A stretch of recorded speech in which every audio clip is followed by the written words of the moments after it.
We're ready for the candidates' 3-minute opening statements, and we are going to begin with candidate 1. Good evening. I would first like to thank everyone that worked so hard to put this forum together.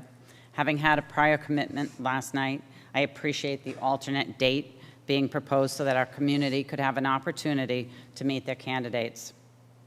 My name is Rachel Clough. I'm a lifelong resident of South County. I grew up on Warden's Pond. I made the big move from Wakefield to Peacedale and have lived in my home in Peacedale for 29 years now. I've raised 3 kids there and am proud that one of them is still at URI, still with me.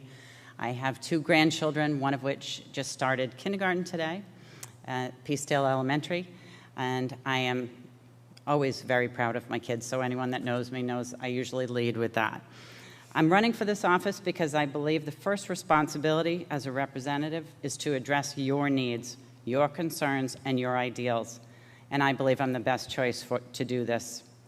We all appreciate South County's history, its beauty, its pristine coastlines, and the importance of preserving and protecting these qualities that make it such a great place to call home. It's important that we encourage business growth and tourism by creating jobs and promoting economic growth. And I have experience as a public servant, having served on South Kingston Town Council. I understand the intricacies that a town government needs to have in representing the interests of the people and being a liaison from the community to the local government. It has been an honor to serve the community that I was born and raised, and I cherish the family history I have here. Communication is key in good government, and we must maintain open lines of communication between our community and the State House. During my campaign, I have continued to make myself available, offering weekly coffee hours, meet and greets, as well as having an open house in my home so that anyone could come and meet me and share their thoughts. When you listen, you learn, and I have learned what your concerns are and many of your passions that you would like to see brought to the State House from this area. Our community voice needs to be heard at the State House, and I will continue to listen to your needs. The position demands a level of dignity and integrity that I will facilitate between our community and the State House, and with that, I will make legislative decisions that have positive impacts. As a small business owner, I do understand the economic impacts of legislation for business development and have worked through good economic times and struggled through trying times. We need to have a government support system in place to help businesses rather than just being a government that restricts and regulates. Thank you. Candidate 2. Good evening. My name is Theresa Tansey, and I'm the current state rep in House District 34. I want to express my gratitude to the voters who have repeatedly put their trust in me and called on me to serve our community. It has been a distinct honor to do so. I'm very proud of my record and feel I have accomplished many things and hope voters feel the same. Getting a $10 million bike path bond and ethics reform on the November ballot were not small feats, and I worked tirelessly to build coalitions, engage the public, and work with my colleagues so that seemingly impossible victories like these became possible. I've been extremely open and accessible. I published my cell phone number and encourage constituents to call me at any time, and they do. I'm grateful that they believe in me enough to call and share their concerns or turn to me when they need help. It is critical that I am aware of the issues they face and the impact proposals in the General Assembly have on their lives. I take this responsibility very seriously and have learned much from speaking with you all. It is your perspective that has allowed me to better serve our community. Just this last session, I had a landscaper friend call and discuss the impact of a particular bill had on his business. And I actually removed my name from that bill as a result, and then worked to make sure that it never saw the light of day, effectively killing the bill. And in discussions with the Chamber of Commerce, I learned about another bill that with just a simple amendment, changing eligibility from 90 to 100 days, made a tremendous difference for local small businesses and no difference to the substance of the bill for the sponsor.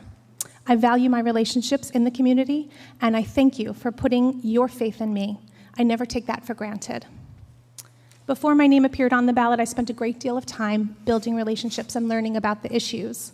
I studied fisheries management on both the state and federal level, attending hundreds of hours of regulatory meetings so that I could effectively advocate and earn the respect of the folks impacted by these complicated policies.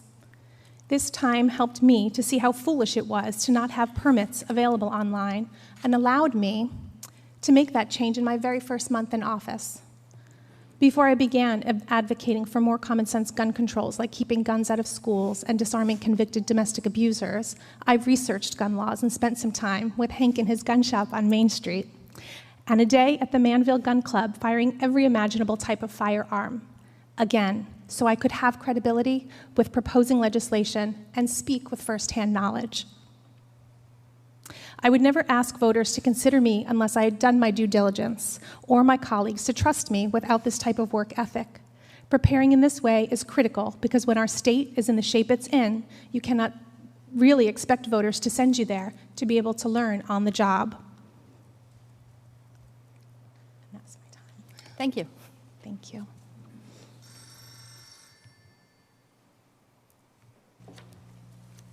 So first, I would like to thank our lovely moderator and the Narragansett Times and the Patch for coordinating this. I'm really excited that this event is taking place, so thank you very much. So my name is Dzwierzynski. I'm a newcomer to politics, and as a newcomer, it's really difficult to come into politics in Rhode Island, but then with a name like mine, it's even harder and more difficult. So I just want to take this opportunity to pronounce my last name for everybody. It's pronounced Dzwierzynski, and that's why I go by my first name all the time. So I'm running for District 34 State Representative because I believe that we need change. I believe that we can do better, and I've been knocking on doors all summer long, and the underlying theme is that people want change. And I'm one of those people that believes if you want to see change, you do it yourself.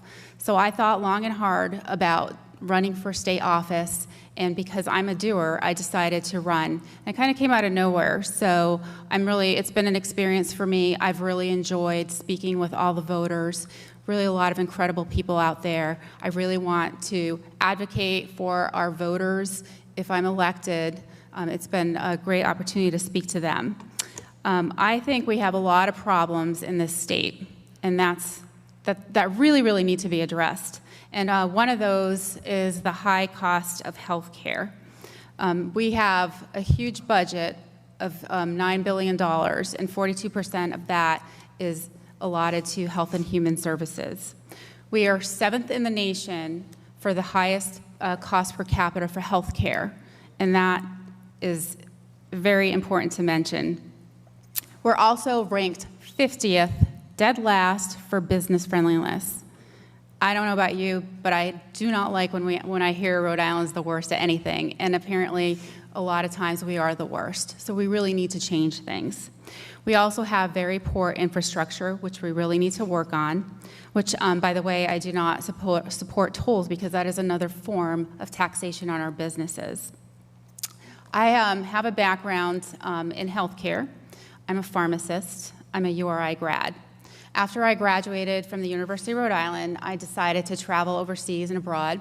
I worked for the Department of Defense, Department of the Army, helping there as a pharmacist, and I helped with injured soldiers of the Afghanistan-Iraq wars. It was a great experience for me.